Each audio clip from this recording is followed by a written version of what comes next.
All right, we got Coach Tadlock. We'll start with an opening statement, then we'll go to questions for left-handed pitcher Mason Montgomery. Coach Tadlock. Just really thankful for our guys, the way they come out and compete. And Mason went out through the ball really well. And obviously, great crowd tonight. UCLA is a great team. It's a tough way to, a doubleheader last day. I mean, it's just it's hard to do what they were trying to do. And got a lot of respect for Coach Savage and his staff and what they've done out there. And obviously really proud of our guys. And, again, just really thankful for the way they go about how they do things. All right, we'll go to questions for Mason. We'll start with Ronald Clark. Mason, do you feel like, you guys play in this regional was sort of a product of you guys getting out of a funk after the Big 12 tournament, or was this more about you guys stepping up to the plate, obviously knowing that it's win or go home at this point? I think it was just, us stepping up to the plate. Maybe not the results we wanted in the Big 12 tournament, but, we just kind of kept with it and kept doing what we know best and playing baseball on both sides of the ball. Go to Phil Mayer. Mason, what do you think was working well for you today to be able to hold them to 2 runs and pick up 8 strikeouts? I'd say, for me, definitely my fastball. I always work off my fastball, and I also had my changeup working. So just being able to mix up and every now and then land the breaking ball was very helpful to me. But for the most part, it was just working off the fastball. Go to Carlos Silva. Mason, in that 4th inning, it was 4-2. You had 2 runners on first and second after an error and a walked a batter. How big was that strikeout for you, and did you feel momentum when you induced that double play, the 5-4-3? Because it seemed like you guys were really kind of fired up for the offense because you got 3 runs in that next inning. Yeah, that was a big strikeout. There's 2 guys on, no outs, and I kind of knew what I had to do, just continue to make pitches and just entice the strikeout. You can't force anyone to do that. And then after I got that, I was just continuing to command my pitches and see if I can get a guy to hit into a ground ball and let my defense work. Go to David Collier. Yeah, Mason, you mentioned the strikeouts there. I mean, obviously you want to win every battle, but when you're going up against a guy like JT Schwartz, who's one of the top hitters in the nation, I mean, what were you doing so well against him tonight to just, overpower him? I think just him and everyone else, I just, did what I know best, and me and Braxton just focused on him. Didn't really care who was hitting, and command each and every pitch I could, and it just happened to kind of work out that way with him. Go back to Phil. Mason, another scoreless outing from the bullpen tonight. What are you seeing from those guys recently in being able to protect leads, especially this weekend? Those guys have done a really good job this weekend. We, as a whole pitching staff, I feel like we've done well and kind of stepped up to the plate. But tonight especially, I think, they did a great job of just holding the door and, not trying to do anything too special and just do what they know. All right, we'll finish with Keith Patrick. Kind of a follow-on to Phil's question. What does it mean to you as a starter when your time ends and you hand the ball off to have those guys come out and you have confidence in them to, like you said, to hold the door? Sorry, what was that? What does it mean to you as far as having confidence in those guys when you hand the ball off? It means everything, having guys that they can, get the ball, hand it to them, and go up and do their job and execute pitches. It's great. When you come out of the game, you always want to go longer, but it's always nice to be able to have, several guys in that bullpen that can shut down any offense, and that's what happened tonight. All right. Thanks, Mason. Yeah. See you. We'll go to questions for Coach Tadlock, and we will start with Phil.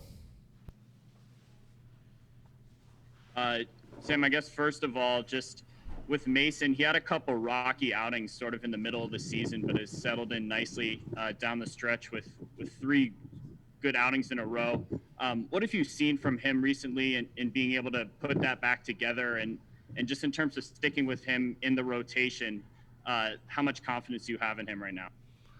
Well, there was never a doubt if we were sticking with him or not. I mean, this game's about rhythm and timing and about feel. And usually the more guys are on the mound, the better the feel is. And none of them are going to be perfect by any means. But we got a lot of trust in Mason and the way he's come on and the way he's evolving as a pitcher and as a young man. And, again, we'll run him out there every time. We'll go to David Collier.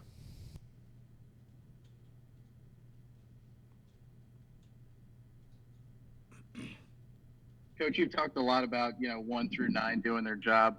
How impressive was the 6, 7, and 8 guys tonight coming up clutch with 2 outs? Yeah, tell you, Kurt had a big one there early. I guess it tied the game, and then he had a big one late.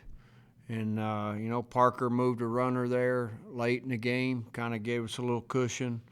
And then obviously that bat Nate had, the balls hit awful hard, and he got himself into some good counts. And all those guys really, doing a good job of moving on the right pitch.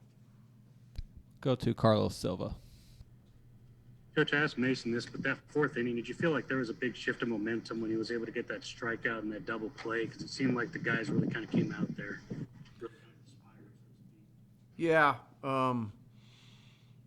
Tell you, I mean, if I was a betting man, I'd have said Cardenas had got the bunt down. Usually when you're playing those guys from the West Coast, you're talking about being able to execute and do those things. And we'd have been fine with 2nd and 3rd with 1 out. We'll take any of our guys with that scenario.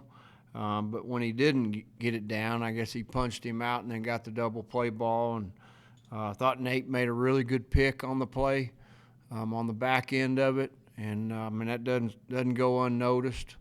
And, again, it's a big pitch and it's a big momentum part of the game, if you want to say that. And the guys did come in and put some good at-bats together after that.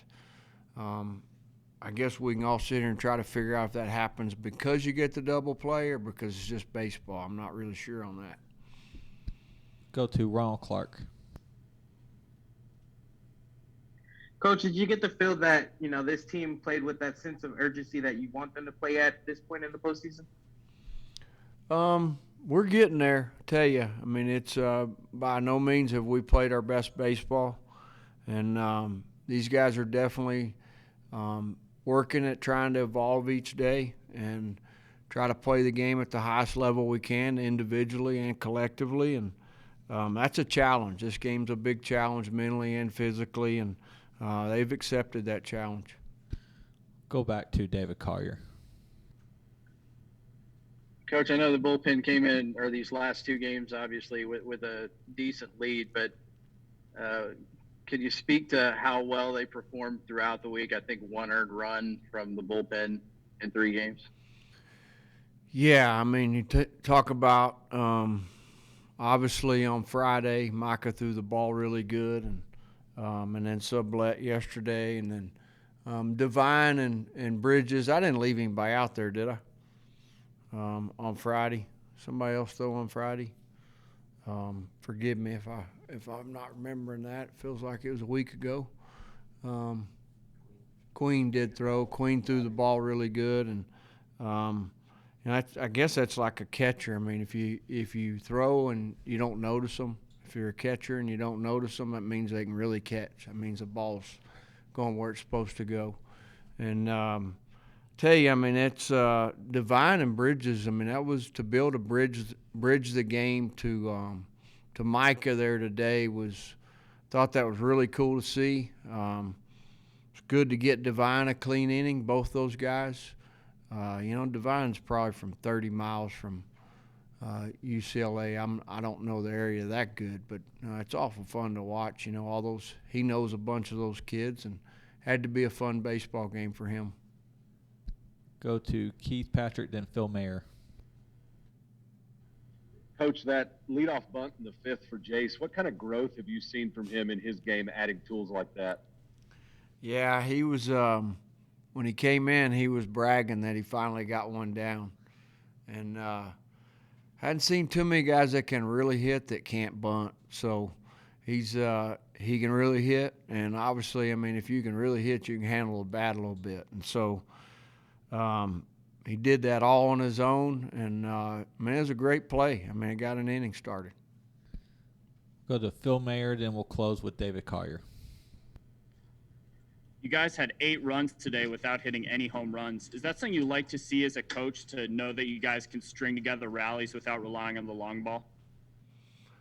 I don't mind the long ball. I mean, you ever heard of Earl Weaver? I mean, he liked the 3-run home run. So we'll take both. I mean, whichever they want to provide for us, we'll take either one. All right, we'll finish with David Collier. Tim, it seemed very businesslike. Is it still exciting to do this? I mean, I know you still have plenty of work ahead, but I mean, does it feel like the first time, or is it just, we moved on to a super again? I tell you, I mean, we don't take these for granted. We're very thankful for all of our players and their families and the way they go about things. And obviously, these things don't happen without really good teammates and a good locker room. And those guys have been really good. And by no means it's not easy to do this. And I mean, this game's on any day of the week, in any scenario, is a challenge. And these guys are up to the challenge. They're looking forward to it. But I mean, really, from our seat, it's just really fun to watch them, the challenge of the mental side of it and the physical, and watching them grow in those areas. All right. Thanks, Coach. Y'all have a good night. Thank you.